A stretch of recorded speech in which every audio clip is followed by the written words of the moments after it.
The moment I opened my eyes, I knew something wasn't right. Not because of the pain, that I expected. I'd just undergone minor surgery to remove a benign growth from my lower abdomen. They said it was outpatient, in and out, 2 days at most. Nothing life-threatening, nothing complicated. No, what I felt wasn't physical pain, it was absence. Absence of voices, absence of warmth, absence of my son. My name is Margaret Langley, and I'm 69 years old. I raised my son as a single mother after my husband passed away from a heart attack when Andrew was just 12. I worked as a high school guidance counselor for over 30 years. I own my own home. I read classic novels.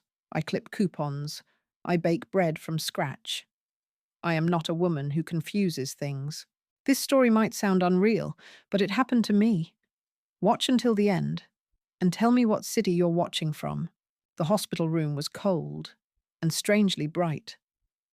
Fluorescent lights glared overhead, bleaching the walls into a dull white haze. The scent of disinfectant was so strong, it felt like it had coated my tongue.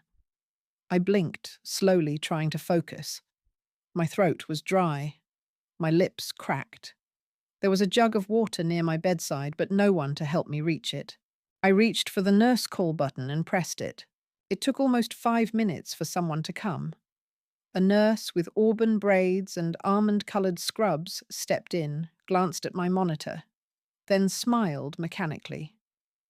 Her badge read L. Harris, RN. "Mrs. Langley," she said softly. "You're awake." "Where is Andrew?" I croaked. "My son." She looked at the chart in her hand, and for a brief second, her face faltered. "They visited yesterday," she said. "Your daughter-in-law was here most of the afternoon." "Lena?" I asked. "Yes, Lena." I shifted upright with effort. Was I awake? She gave a sympathetic smile. "You were heavily sedated. She told us not to disturb you. Said it was best to let you rest." That didn't sound like Lena. Or maybe it did. Lately, she had been making decisions for me without asking. Subtle, polite takeovers, moving my pills into labeled cases, scheduling my doctor visits, redirecting my mail for security, and recently handling my Medicare paperwork without even showing me the forms. "Did Andrew speak to the doctor?" I asked. The nurse hesitated. "Actually, your daughter-in-law asked to speak with the surgical team. She's listed as your primary contact." I felt a jolt, cold and electric, run through my spine. That can't be right. I never authorized that. "She presented a notarized power of attorney form," the nurse said gently. "It was signed. Official. She explained you were recovering and might not recall the paperwork." Recovering. That's not what Lena told them. She said what exactly, I demanded. Now the nurse looked uncomfortable. She glanced at the hallway, lowered her voice, and said, "She told us, don't give her updates, she's not." I held my breath. "She's not reliable right now." That's what she said. The world tilted. Reliable. What did that even mean? I felt my jaw tighten. "Did she tell you I have dementia?" The nurse looked down. "She said you've been misremembering things, getting agitated." She told the attending physician that any updates should go through her. I sat there, stunned, blood rushing in my ears. I wasn't confused. I wasn't hallucinating. But someone was rewriting my reality while I slept. And her name was Lena Whitmore. The next morning, I asked to see Dr. Klein, the lead surgeon on my case. I wanted answers, clarity, autonomy. Instead, I was told that all communication had been filtered through my daughter-in-law per the medical directive. She signed it in February, the nurse said. "You were apparently recovering from pneumonia. You gave her consent. I had been sick in February, but I didn't remember signing anything." The nurse must have seen the panic in my eyes because she added quickly, "It's temporary power of attorney, valid for medical decisions only, but she's been assertive." Assertive. That was a word people used when they didn't want to say controlling. Lena arrived later that day. I heard her before I saw her. "Oh, you're awake," she said lightly, walking in with a tote bag and sunglasses perched on her head. "How are you feeling?" I stared at her. "Why did you tell them I'm not reliable?" She blinked, surprised, then smiled sweetly. Margaret, you've been through a lot. I'm just trying to make sure you don't get overwhelmed. I asked to speak to the doctor. You blocked that. No, I didn't. I asked them to wait until you were more rested. You get upset easily these days. You forget things. I don't forget the difference between consent and coercion. She tilted her head. I'm helping you. I looked at her. Really looked. She wore a cashmere cardigan and pearl earrings. Her hair was perfect. Her nails were painted a muted beige. She looked like the picture of polite authority. And in that moment, I realized she didn't see me as her mother-in-law anymore. She saw me as a liability. When Lena left, one of the nurses slipped into the room, eyes darting toward the door. I shouldn't say this, she whispered. But she asked the entire staff not to update you unless she was present. Said you were paranoid and emotionally unstable. I couldn't breathe. Does my son know? She hesitated. I don't think he even knows you're awake. That night, I cried silently into my pillow. Not because of the pain, not because of the incision site or the dry toast they served me for dinner, but because I realized I had no voice. My son's wife had taken it from me, and she had done it legally, strategically, and quietly, and I had no idea how far she was willing to go. But what I didn't know was what she'd do next. Before Lena became the woman who silenced me in a hospital room, she was someone I once believed I could love like a daughter. It's strange to say that now. Stranger still to remember how much I had hoped she would be the kind of daughter I never had. We met when Andrew was 26. He had just graduated from law school in Boston and moved back to Oregon to take a position with a mid-sized real estate firm. The first time he brought Lena to Sunday brunch, she wore a simple floral dress and brought me homemade lemon poppy seed muffins from scratch. She said she Googled recipes mums love. I thought she was charming, thoughtful. A little too polished, maybe her compliments always came a second too late, like she was waiting for the right cue. But I told myself she was just nervous. She called me Mrs. Langley until I insisted she call me Margaret. Looking back, I wonder now if that was her first small win. Lena had grown up in a suburb outside Dallas. Her father was an architect, her mother a speech pathologist. She spoke eloquently, smiled often, and always asked questions that made people feel important. But her words were slippery. You couldn't hold on to them. She never said anything cruel outright. Instead, it was always a passing comment said sweetly enough to disarm you. Oh, Margaret, that casserole looks so classic. My mum always says mayonnaise is the secret to getting older generations to smile. In the first few months, I genuinely tried. When Andrew proposed, I offered to help plan the wedding. Lena thanked me, but said she had it handled. I asked if she wanted to see the family recipes I'd collected. She said, oh no, I'm going for a cleaner aesthetic. We're doing plant-based. When I gave them a framed photo of my husband and me on our wedding day as a gift, Lena smiled too tightly and said, so vintage, that'll be a fun throwback shelf piece. Still, I gave her the benefit of the doubt. Maybe I was old-fashioned. Maybe I didn't understand how women talked now. Maybe vintage was a compliment. The first time I felt the wall between us harden was 3 months after they married. It was a Wednesday. I'd texted Andrew to invite them over for dinner. He didn't reply. Lena responded instead. Hey, Andrew's swamped at work maybe next week. Hope you're feeling good. It wasn't the message. It was the tone. Casual. Final. Filtered through a smiley face that felt like a stop sign. They didn't come that week. Or the next. After that, Lena began responding to most of my texts. At first, I appreciated the effort. Then I realized I wasn't speaking to my son anymore. I was speaking to his wife. 6 months in, she suggested we start using a shared calendar to organize family events. I just want to make sure we're all synced, she said. I agreed. It sounded modern. But once the calendar began, things shifted. My birthday dinner got rescheduled because Andrew had a thing. The annual Christmas Eve tradition at my place was moved to their house. Easter brunch cancelled altogether due to overlapping conflicts. I found out Lena was hosting a Friendsgiving when I saw a photo online. There was my son carving a turkey.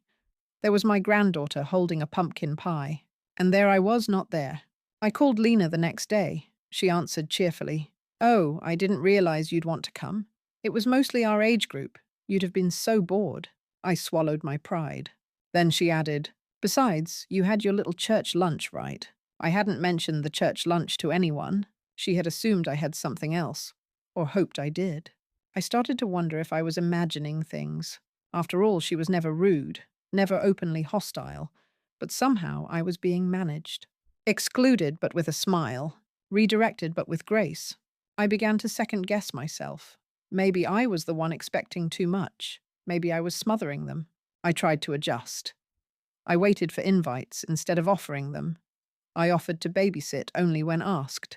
I gave them space. But that only made Lena more comfortable taking over.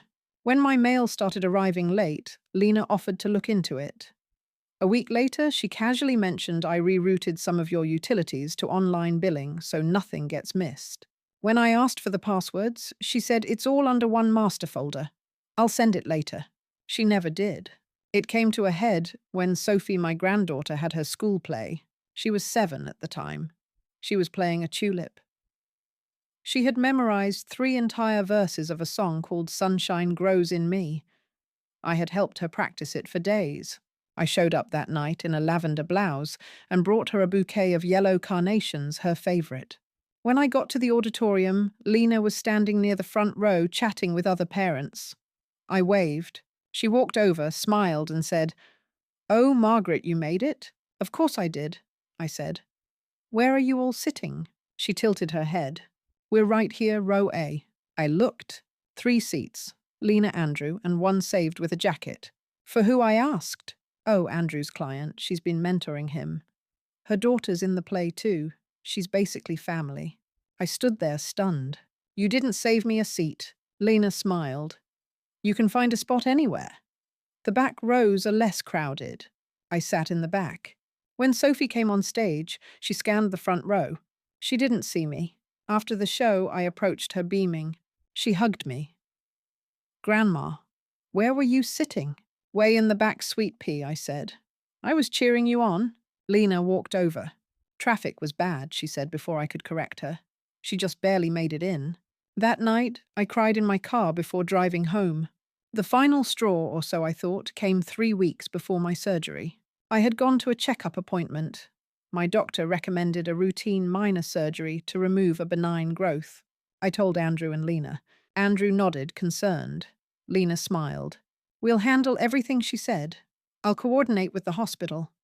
You just focus on resting." I should have asked more questions, but I was tired, and she sounded so capable. She sent me digital documents to e-sign hospital consents and hyper waivers. I clicked through them quickly. Only later did I realize what I had signed. One afternoon, I stopped by their house to drop off Sophie's birthday gift.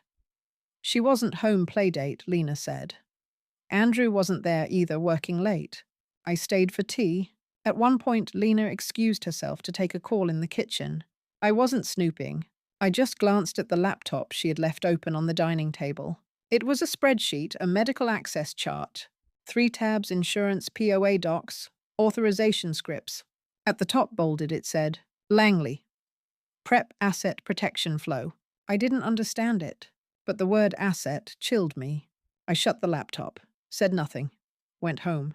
That night I lay awake for hours, and yet despite all that, I still told myself, she's trying to help. She's organized. She just does things differently. I blamed myself for being sensitive, for overreacting, for not being more flexible. It wasn't until I woke up alone in that hospital room that I realized this hadn't started there. She had been planning this all along, and I had been walking willingly into the trap. But that wasn't the worst part, not even close. I used to feel safe in my own house. That feeling disappeared slowly, not with a bang, but with quiet, careful steps I barely noticed at first. Like someone dimming the lights one bulb at a time until you're sitting in the dark and can't remember when you stopped seeing clearly. After Lena took over my medical forms, things changed. At first it was subtle. She'd offer to pick up my prescriptions and then hold on to them just in case you forget to take them. She set all my bills to auto-pay under her email. She even convinced me to let her digitize my bank records. "So you're not overwhelmed," she said, tapping away on my laptop as if doing me a favor. She wasn't asking for control. She was assuming it. And I was letting her because I didn't know how to say no without sounding ungrateful. Andrew, bless his heart, was always busy. He didn't see what was happening. Or maybe he chose not to. He'd kiss me on the cheek at dinners and thank me for watching Sophie, but he never asked why I looked tired. He never noticed that I stopped laughing at his jokes, or that I sat a little quieter each week. He didn't see Lena checking my medications behind my back. He didn't hear her telling me, "You've already mentioned that," when I brought up something for the first time. He didn't witness the time she looked me in the eye and said, "Don't worry, Margaret, we'll handle your affairs. You just focus on enjoying your golden years." My golden years. She said it like I was already fading. I remember the day it really hit me. I had bought a new pair of reading glasses. Nothing fancy, just a gold-rimmed pair I thought looked elegant. I was excited to show Sophie. I thought she'd say I looked like a movie star. When I walked into their kitchen that afternoon, Lena looked up and smiled. Then she said, "Oh, how sweet." My grandma had those exact ones right before her memory went. She laughed lightly. Andrew chuckled. I didn't, because I could feel what that comment was meant to do. Undermine, diminish, plant a seed. And everyone else just smiled. It got worse. Lena started attending my doctor appointments uninvited. She'd show up clipboard in hand, saying she was just making sure things don't slip through the cracks. At first I was grateful. Then I realized the doctors began addressing her more than me. She's been forgetting things she'd say right in front of me. She gets defensive sometimes. She repeats herself. I tried to object, but whenever I pushed back, she'd respond with faux concern. "Margaret, are you okay? You're raising your voice again. We're all just trying to help." I began to doubt myself. Had I repeated that story about the neighbor twice? Did I forget to take my vitamin last week? Was I really losing it? She made me question things I used to be sure of: my schedule, my memories, even my emotions. The tipping point came on a Friday. I went to the local bank to make a small transfer, $300, to Sophie's savings account. When I tried to access my account online, it was locked. The teller asked for a secondary authorization code that had been sent to Lena's phone. I stared at her. "She's your authorized secondary," the woman said, confused. I never added her. It was changed 2 weeks ago. When I confronted Lena, she smiled calmly. "It was a security upgrade. You said it was okay." "No, I didn't." "You don't remember." I stood there speechless. And she gave me that look, the one that said, "Poor thing. She's not tracking again." I began to feel unsafe in my own home. My TV started defaulting to her Netflix profile. My groceries were reordered using her card.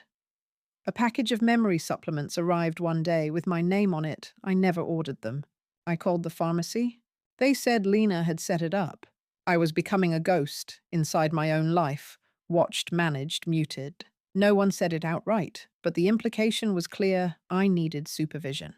The neighbors stopped waving as often. Church friends stopped inviting me to Bible study. Even my sister Elaine, who used to call every Sunday, once asked gently, "Are you doing okay over there?" "Lena says you've been a little scattered." Scattered. I had become a cautionary tale, the aging widow, who might be slipping, who might need help managing her affairs. Lena didn't need to ruin me in public. She just needed to quietly suggest I wasn't reliable, and everyone else did the rest. One evening, I found my favorite journal missing. It was a leather-bound notebook I kept by my nightstand, filled with poems, recipes, and a list of questions I wanted to ask my late husband if I ever saw him again. When I asked Lena about it, she said, "Oh, that old thing, it looked messy. I put it in storage." I opened the storage bin later that night. It was empty. I knew I needed to reclaim something, anything. So I decided to drive myself to the grocery store. I hadn't driven alone in weeks. Lena always volunteered to take me places. But that day I took my keys, got in my car, and drove. When I got home, Lena was waiting on my porch. Her arms were crossed. "Where were you?" she asked flatly. "I got bananas." "You didn't tell anyone you were leaving." "I don't need to." She stared at me. We worry, Margaret. You get turned around sometimes. I stood taller. I'm not lost. I'm not confused. I'm not broken. She smiled that tight-lipped, patronizing smile I'd come to hate. You're not the same as you used to be. That's all I'm saying. That night, I stood in the bathroom brushing my hair. I looked in the mirror and tried to see what she saw. An old woman, a burden, a forgetful liability. I didn't see that, but I did see someone who was starting to believe it. And then came the moment that broke me. It was Sophie's 8th birthday. I had hand-sewn her a felt unicorn pillow, purple with gold stitching. I wrapped it in silver paper and wrote her a letter.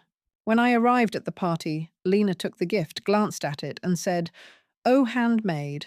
How sweet." She placed it behind the snack table. Sophie opened it last. She smiled and hugged me. But as soon as she turned away, I heard Lena whisper to another mom, "She tries. Bless her." But it's getting harder to explain her gifts.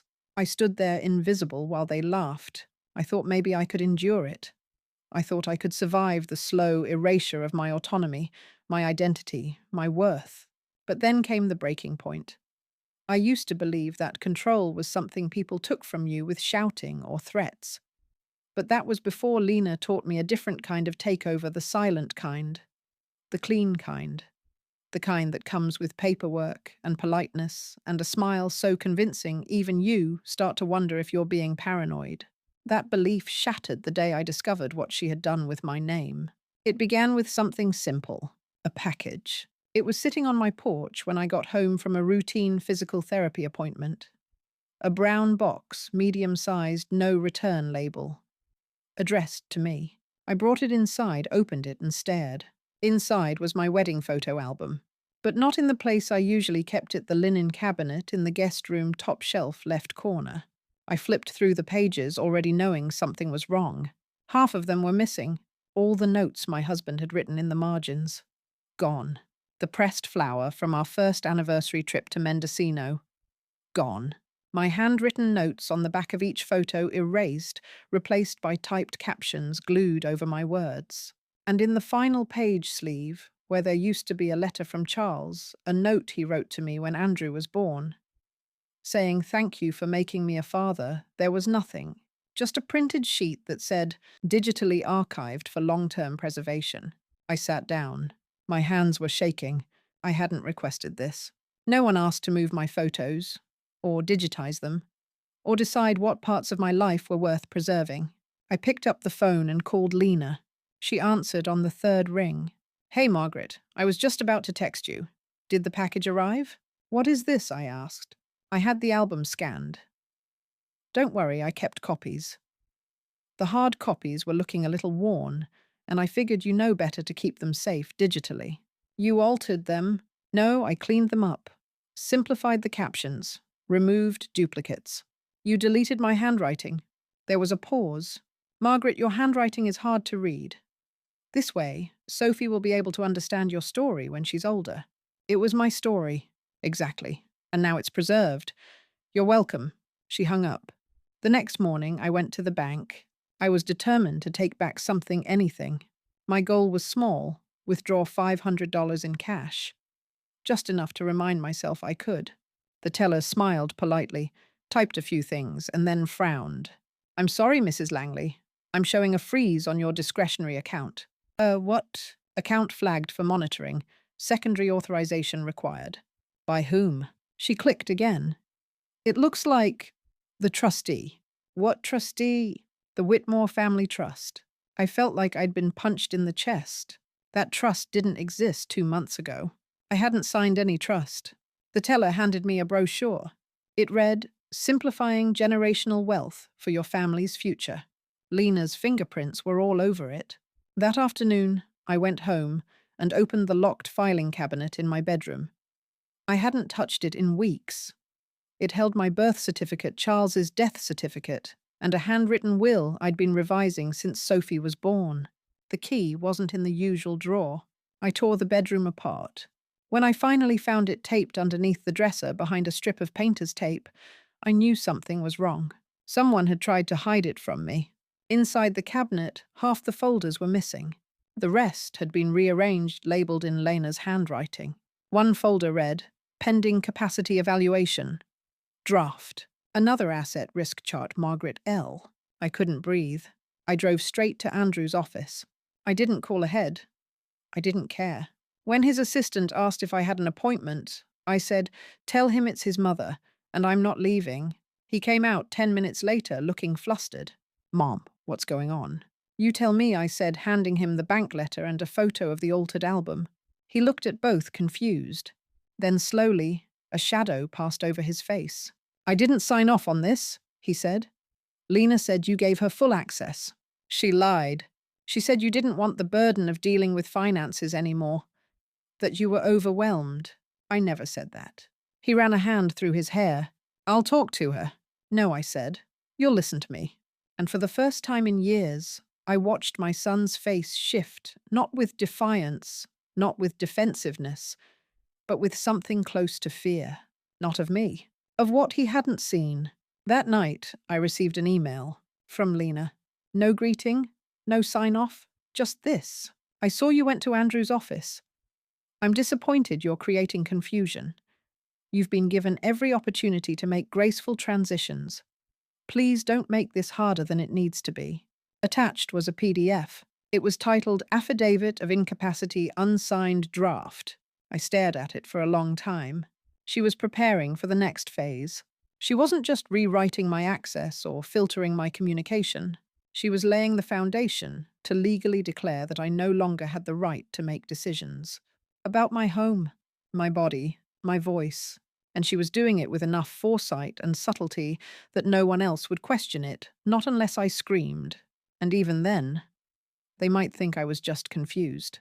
I closed the laptop, walked into my bedroom, opened the drawer where I kept Charles's favorite pen, the gold cross pen I gave him when he got his promotion at the library, and I sat down at the kitchen table, and I wrote a list, not a will, not a diary, a list of every strange moment from the last 6 months, every document I never signed, every statement she made that didn't align, every person who witnessed even one offhand comment, the nurse who slipped me a note in the hospital, the teller who mentioned the trust, the neighbor who said Lena mentioned estate planning in passing. I wrote for 3 hours straight. When I was done, I had 12 pages. Neat, organized, dated. I wasn't paranoid. I wasn't forgetful. I was under siege. And now I had proof. The next morning, I called an elder law attorney, not someone from town. Someone Lena wouldn't know. I used my friend Sandra's landline to place the call just in case. And when the paralegal answered, I said, I need help. Someone has taken over my life without my permission. She didn't laugh. She didn't sound surprised. She just said, let's start with your story. So I told her everything. That was the day something shifted inside me. It wasn't loud. It wasn't dramatic. But it was real. A switch flipped. I realized I wasn't just being mistreated. I was being erased. And I wasn't going to let that happen quietly. That was the day I stopped being afraid and started remembering who I was. I always thought I was someone who paid attention. I read the fine print. I checked locks twice. I balanced my checkbook until the day the bank stopped sending paper statements. I taught hundreds of students to look for subtext, to question phrasing, to read between the lines. And yet somehow the lines of my own life had been rewritten while I wasn't looking. Lena didn't do it all at once. She didn't need to. She just planted seeds, suggested changes, slipped papers under moments of distraction. I had let her into my house, my finances, my healthcare, because I was trying to be agreeable. Now everything felt foreign, and I realized I didn't need to argue anymore. I needed to investigate. I started with my email, not on my computer, on Andrew's old laptop, which I still kept in the closet. It hadn't been updated in years, no synced apps, no shared folders. A clean machine. I logged into my primary email account. The inbox looked normal, but the sent folder made my heart stop. There were emails I didn't remember writing. To doctors, to banks, to Lena. All polite, all calm, all granting permission, and all completely fake. One read, Hi Lena, go ahead and link my insurance to your system if that's easier. I trust you completely. Another said, to whom it may concern, I authorize Lena Whitmore to access and manage my Medicare documentation effective immediately. Both signed Margaret L., but not in my voice. Too cold, too neutral, too careful. I scrolled down and found a subfolder named Archives 2019. Inside were dozens of drafts, most incomplete, some full of errors, others near-perfect copies of emails I supposedly sent.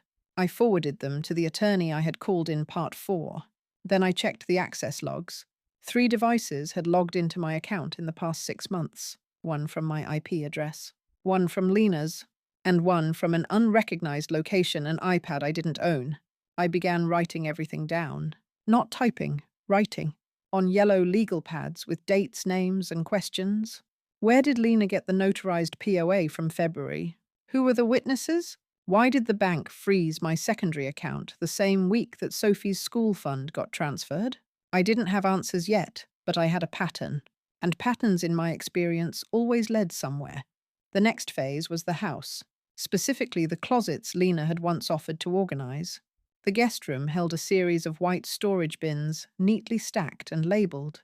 I opened the one marked Old Papers Trash. Inside I found a copy of my old will, folded and marked with sticky notes that said, outdated and no longer valid. An unopened envelope from the Social Security Office dated 4 months ago. A legal form titled Asset Transfer Summary. Draft only with for review, scrawled in Lena's handwriting. I also found a pink sticky note stuck to the bottom of the box. Check on survivorship clause. Ask Paul. I didn't know who Paul was, but the handwriting was Lena's. I called my financial institution. The representative was cautious. I'm sorry, ma'am, but I can't disclose sensitive account details unless I'm asking about my own account. There's a co-signer listed now. Whom I'm seeing, Lena Whitmore. She's not legally authorized. I never approved that. Ma'am, we have documentation. I want copies, certified.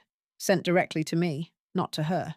Silence. Then I'll initiate the request. It may take a few days. I'll wait. That evening, someone knocked on my door. It was my neighbor Monica. She lived 2 houses down and worked part-time as a medical transcriptionist. She held a small envelope in her hand. I shouldn't be doing this, she whispered. But I overheard something at the clinic last month. She handed me the envelope. Inside was a printed voicemail transcription. The call had come from Lena's phone. It had been routed through a clinic voicemail system Monica sometimes helped transcribe. It read, "Hi, this is Lena Whitmore. I'm calling about Margaret Langley. She's been exhibiting some erratic behaviors, confusion, misplacing objects, paranoid comments. I need to confirm what documentation we'll need to initiate a formal capacity assessment, preferably without alarming her." It was dated 3 weeks before my surgery. 3 weeks before she told me I was just going in for a little procedure and some rest. I added it to my folder. Then I called my lawyer. She asked me one question. Are you ready to push back publicly? I didn't answer immediately, because I knew what that would mean. The end of politeness. The end of family dinners, or pretending things could go back to normal. The end of Sophie's image of her perfect mom. But also, maybe the beginning of truth. Still I hesitated. Until the package came. It arrived late in the afternoon. Plain brown wrapping, no return address. Inside a voice recorder, a small handheld device. Black plastic. A sticker on the back said, Langley. Records 2. I hadn't seen it before. I clicked play. Lena's voice filled the room. She won't fight. Margaret's too proud. She'll fade on her own if we guide her gently. And once it's done, Andrew will thank me. Honestly, I'm doing this for all of us. Another voice. Male, older. You need to be sure. Power of attorney only gets you so far. Lena again. By the time she notices, it'll already be filed. The rest of the tape was garbled. I stared at the recorder in my palm. I had no idea who had sent it. But someone wanted me to hear it. Someone knew. Someone had been listening. And what I found that night changed everything. They always tell you to respect the mother. That's the unspoken rule, isn't it? You marry the man, but you inherit the woman who made him. She comes with her own history, her own unspoken rules, her own way of doing things, and you're supposed to fall in line. Smile politely. Say thank you. Be smaller. I tried. God knows I tried. But from the beginning, Margaret Langley never wanted me to be anything more than temporary. She smiled, yes. She complimented my muffins. She offered to help plan our wedding.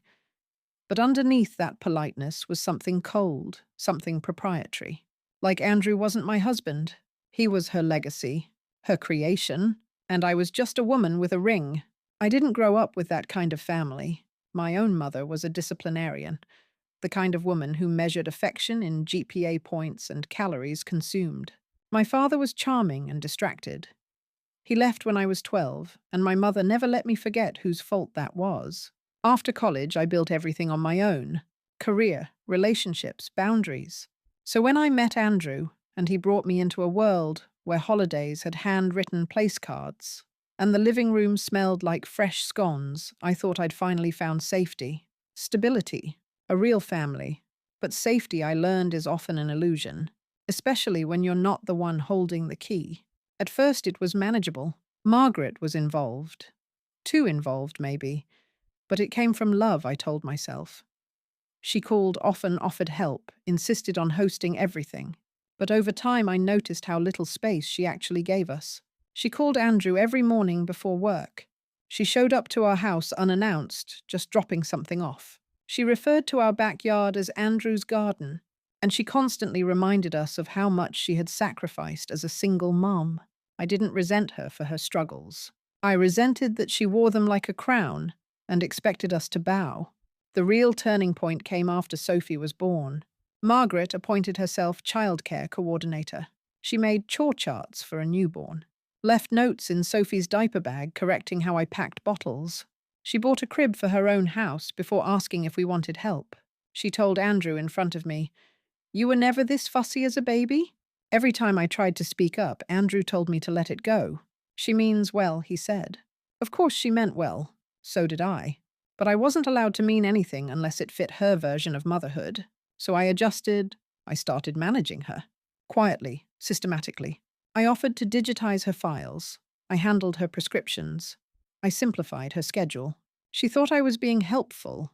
I was setting boundaries.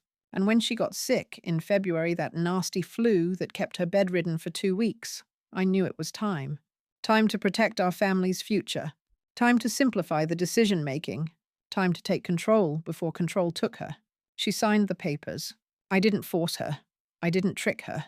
She said, "Whatever you think is best." And I did. Of course I anticipated backlash. I knew she'd resist change once she got better. So I planned ahead. I cleaned up the finances, consolidated files, moved a few accounts for security, and yes, I created the trust. Not because I was greedy, because Andrew doesn't think that way. He doesn't plan. He waits. I don't. The hospital stay complicated things. I didn't expect her to wake up that fast. Didn't expect her to start asking questions that soon. But the doctors listened to me. Because I was calm. Because I had the paperwork. Because I didn't cry. Margaret cried. She always cried. She weaponized it. But I learned long ago, tears don't protect you. Documentation does. The day she confronted me about the jewelry box, I knew the tide was turning. So I returned everything, every necklace, every note, every photo. Because optics matter. Let her be the one to yell. Let her be the one to accuse. I'd be the one holding the file folders, smiling calmly. And when the time came, I would do what needed to be done. Not for spite. For security. For Sophie. For Andrew. For all of us. And now, she's suspicious. Angry. Digging. But I'm not worried. She may have found the letters.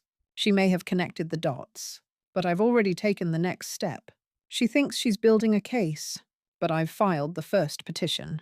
If she challenges it, it'll trigger the second. And I have her signature. 6 of them, in fact. Signed when she was sick. Foggy. Vulnerable. She'll call it manipulation. I call it preparation. She thought I was done. But I wasn't even getting started. Her name was Bethany King, and I hadn't seen her in nearly 5 years. She used to work for Charles, my late husband, when he was still running the public branch of the Multnomah County Library. Bethany had been his assistant for almost a decade before he passed. She was smart, sharp-witted, always 2 steps ahead of everyone else. And she liked me. We'd had coffee occasionally. She'd helped organize his memorial with so much grace. I remember thinking if I ever need someone to manage the chaos in my life, I'd call her. But I hadn't. Until she called me. It started with a voicemail. I didn't recognize the number. It was from a 917 area code New York, I assumed, and I nearly deleted it thinking it was spam. But something made me listen. Hi, Margaret. It's Bethany King. I know this is unexpected. I moved to Oregon City last year. I just started doing part-time contract work in estate compliance. Your name came across my desk this week. Not in a formal case, but someone tried to file a claim in your name and it triggered a flag. She paused. I don't want to say more in a message, but you need to call me back. Today. I returned the call within minutes. Bethany sounded exactly the same, brisk, warm, professional. I've been consulting on document reviews for a small firm, she explained. We handle estate transfers, power of attorney filings, trust disputes, mostly small cases. And my name came up. It did. As part of a cross-review, I can't disclose the client because it wasn't filed under your name directly. But I can say this, there's a draft petition circulating for a conservatorship. You aren't listed as having filed it, but you're the subject. I went cold. Is it active? No, not yet. But the framework is done. Medical notes are pre-written. Your electronic signature is on some of the pre-consent drafts. I didn't sign anything. Bethany sighed. I believe you. That's why I'm calling. We met at a cafe 2 days later. She wore a navy blue blazer, no makeup, hair tied back. She didn't waste time. Margaret, have you ever heard of the revocable asset management strategy? No. It's a method. Not illegal, but unethical if misused. It's a way to transfer financial and decision-making control of an individual over time, often under the guise of simplification or elder care. She pulled out a folder. Inside were 3 documents. One was a grantor authorization summary with my name on it. Another was a breakdown of accounts tagged for living consolidation. And the third, a handwritten note with Lena's initials, said, "Hold filing until post-surgical recovery, more credible timeline." I felt sick. Bethany leaned forward. I've seen this before. Only in messier cases. Usually when there's money involved. But this looks planned. I told her everything. From the surgery to the jewelry box. From the voice recorder to the hidden trust files. She didn't interrupt once. When I finished, she said it's textbook. You're not crazy. You're a target. I blinked back tears.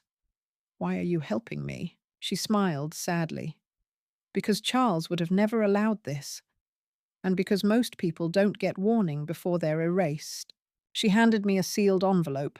Inside is a certified memo internal correspondence between your financial advisor and someone using Lena's credentials. It's unsigned, not proof. But it's leverage. Then she handed me a small flash drive. What's this? The audit log from your Medicare Access account. It shows Lena's login IP timestamped during hours you were unconscious in the hospital. It also shows she downloaded your medical directive file. Twice. I took it home and plugged it in. My lawyer confirmed everything. You can't use this as is in court, she said. But you can use it to force arbitration. And if you're ready to go public, this will get the right people's attention. I wasn't sure if I was ready for public yet, but I was ready for pressure. Then something strange happened. 3 days after my meeting with Bethany, I received a package in the mail. No sender, no name. Inside a printed screenshot of a group text. It was between Lena Andrew and someone named Paul R. The message read, "We need to move on the guardianship soon." Her lawyer's sniffing around. "Don't tell Margaret anything, keep it friendly. She's slipping faster now." But what caught my eye wasn't the content. It was the recipient list. Somehow, this screenshot had also been forwarded accidentally or intentionally to a 4th number. A number I recognized. My old landline. Disconnected months ago. Reconnected 2 weeks ago by someone else. Someone who had rerouted my phone records. Someone who had tried to monitor me. But the message had bounced. and found its way back to me. That message wasn't meant for me, but it landed exactly where it needed to. The moment I decided to confront Lena in front of everyone wasn't some grand epiphany. It was Tuesday morning. I was pouring coffee into a chipped mug, rereading Bethany's memo for the 5th time when I got a text from Andrew. Family dinner this Sunday at our place, 5 p.m. Just a few people. Casual. Casual. That was Lena's word. She used it to lower defenses, to control the narrative. I knew immediately this wasn't a dinner. It was damage control. She must have sensed something shifting. I texted back, "I'll be there." Then I called my attorney. Sunday came fast. I wore my navy blue blazer, the same one I wore to Charles's retirement dinner. I clipped my hair back, put on my mother's silver earrings. I looked like myself again. Not fragile, not confused, present. Bethany met me at the end of the driveway. She was holding a brown folio and wearing black flats. "Everything's ready," she said quietly. I nodded. Inside the house was too perfect. The table was set for 8. Andrew, Lena, Sophie, Lena's mother, her stepfather, and 2 of Andrew's co-workers. All of them sipping wine, laughing, making polite conversation. I stepped inside, and for a moment, everything paused. Then Lena turned. Her smile froze. "Margaret." "You look wonderful," she said, crossing the room. "We weren't sure you were still coming." "Of course I am," I said calmly. "You invited me." She blinked. "Yes, we did." I turned to Andrew. "Thank you for including me." He nodded, but his eyes flicked between me and Lena. Something was shifting. We made it through appetizers. Small talk. Sophie showed off a drawing. Then Lena stood to toast. "I just want to thank everyone for being here," she said. "This family has been through a lot lately, and I think we're stronger than ever." I stood before she sat down. "I have a few words as well." The room went still. Lena didn't sit. She looked at me like I had broken the script. "Of course," she said, tight-lipped. I took a breath. "There's been a lot of talk lately about my condition, about my memory, about what I supposedly can and cannot understand. Some of it said with concern. Some of it less so." I pulled a sheet of paper from my purse. "This is a printout from my Medicare account showing unauthorized logins while I was unconscious in the hospital. This second document shows a timeline of financial consolidations I did not request, including the creation of a trust I never approved." Andrew sat up straighter. "Mom, what are you talking about?" Lena moved quickly. "She's confused," she said. "She's been misled." "I'm not confused," I said. And I wasn't misled. Bethany stepped forward. She opened her folio. "My name is Bethany King. I'm a certified estate compliance officer and a witness to this audit. I've independently confirmed that Mrs. Langley's name and digital credentials were used to authorize multiple transactions and filings she never consented to." Lena's eyes widened. "You brought a lawyer to dinner." "No," I said. "I brought the truth." Lena looked around the room. No one spoke. She turned to Andrew. "Tell them, please. You know she's been struggling." Andrew's face had gone pale. "I know she's been asking questions," he said quietly. "She doesn't know what she's talking about." Bethany opened a folder. "This is a transcription of a voicemail sent from your phone, Mrs. Whitmore, requesting preliminary documentation for a mental capacity filing while Mrs. Langley was still in recovery." Lena stepped back. "That's not admissible." "No," I said, "but it's real." I turned to Andrew. "You trusted her. I understand why. I did too. But I want you to look me in the eye and tell me you believe I made all this up." He didn't say anything. I continued. "This isn't just about finances. It's about respect, about agency, about how easy it is to silence someone who doesn't scream." Lena laughed sharp and bitter. "You're twisting everything. I was trying to help. I gave you structure, Margaret. You were drifting." "No," I said. "I was grieving, and you exploited it." Her voice cracked. "You never respected me. You never accepted me as part of this family." I nodded. "You're right. I didn't. Because you never came in as a daughter. You came in as a strategist." No one moved. Sophie looked down. Lena stared at me, trembling. Andrew finally spoke. "We need time to sort this out." Bethany said, You don't have much. There are filings already in motion. Either you acknowledge the abuse of authority, or we escalate this to court. Lena stepped back, her entire body rigid. She looked at me, and for the first time I saw fear. Not of exposure, of losing. She had been performing control for so long, she forgot how fragile it really was. I picked up my wine glass. To family, I said. The kind that listens when you finally speak. If you were in that room, what would you have done? Tell us below. She wanted the spotlight, so I gave her a stage she'll never forget. The courthouse smelled like old paper and new anxiety. It was mid-April in Oregon. The skies were grey, the parking lot was slick with rain, and I had never felt more awake in my life. Bethany walked beside me, her briefcase clutched in her hand. On the other side was Claire Liu, my attorney, a woman in her 40s with a sharp jawline and sharper focus. She was the one who told me I had a case under Oregon Revised Statute, paragraph 124.5, which defines financial exploitation of elderly persons as a civil and, in some cases, criminal offense. You're not just reclaiming your rights, she told me. You're setting a legal precedent for anyone who's been quietly erased by someone they trusted. It wasn't just paperwork anymore. It was justice. We filed a motion for emergency injunction. The request to immediately suspend Lena Whitmore's access to all accounts, trusts, medical portals, and property titles associated with my name until a full review could be completed. The filing included a notarized affidavit detailing the login records Bethany discovered, transcriptions of the voicemail messages, including the one where Lena described me as slipping faster now, the audit trail of the trust account formation with my signature time-stamped while I was in hospital recovery, a statement from Monica, the neighbor who had transcribed the original clinic voicemail. When Claire submitted the packet, the clerk looked up and said, "This might take longer than you think." Claire responded, "She's waited long enough. We got our hearing date in 3 weeks." In the meantime, the court granted a temporary freeze on the Whitmore Family Trust and suspended the power of attorney Lena had been using. She was formally notified by mail and email, and I didn't hear from her for 4 days. Then one evening she showed up on my porch. She wasn't smiling. She wasn't crying either.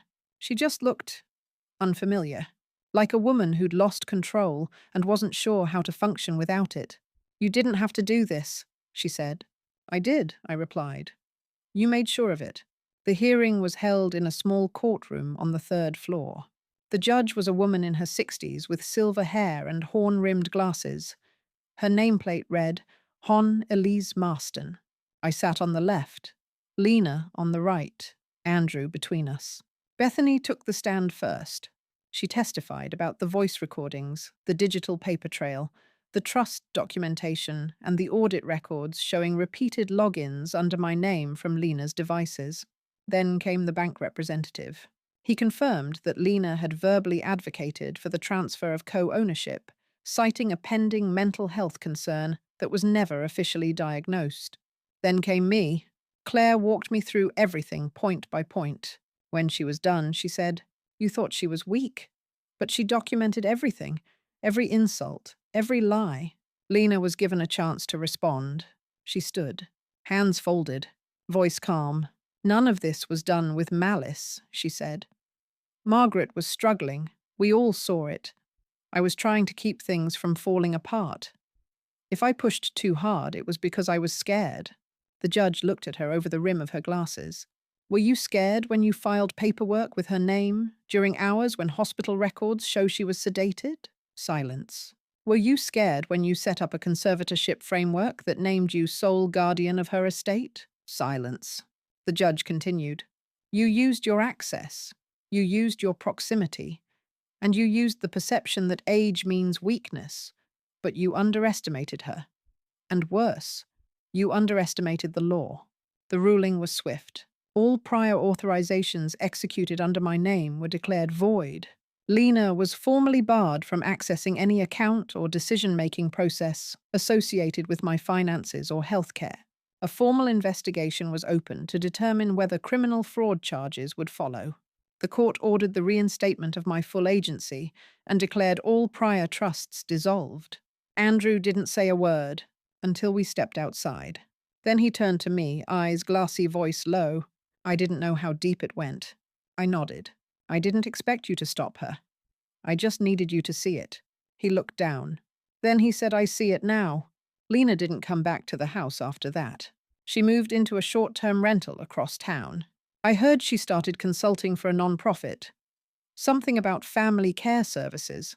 I didn't care. The trust was dissolved. The accounts restored. The hospital notified. My name belonged to me again. Do you think justice was truly served, or would you have done more? The truth had been buried, but now it was on record forever. 6 months later, I sat in the same garden chair where I once made a list of everything Lena had taken from me. Now I was making a different kind of list.